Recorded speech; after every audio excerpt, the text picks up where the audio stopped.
అన్నయ్య రామభద్ర మీ పాద పద్మములకు ముకుళిత హస్తుండనై మృక్కుచున్నానన్నా రాఘవ.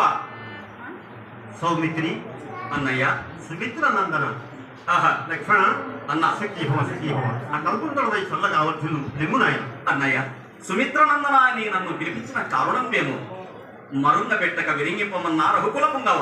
లక్ష్మణ అన్నయ్య నిన్ను పిలిపించిన కారణమేమని అడిగితివి. అవునవు పితృవాక్య పరిపాలన చేయుటకు నీవును నా వెనువెంట అరణ్యములు కీర్తించితివి. అవునన్నయ్య కానీ అచ్చకచ్చడము కలిగినటువంటి మునుల చేత శక్త్యోపచారములు జరుపుకొనొచ్చు ఈ దండకారణ్యము చేరి పంచవటిలో నా పంచప్రాణంతో నా సీతను పోనార్చుకుంటుంది. అవునన్నయ్య ఎందును కానక నిన్ను కానక నేను నన్ను కానక నీవును అరణ్యమంతా తిరిగి కానీ లాభం లేకపోయి సుగ్రీవుని కృప వలన మేము ఆ యొక్క వానరులు సమీపించితివి. అవును సుగ్రీవుడు మనకు ఏమని చెప్పి ఉండదు, అతడు వాణి చంపి కిష్కిందకు తను రాజు గావించిన నా సతీమణి వృత్తాంతము తెచ్చి ఇచ్చలను పలికి ఉంటాను. అవునవును అతని మాట కూడా విఫలమాయను. అవును కానీ జాంబవంతుడు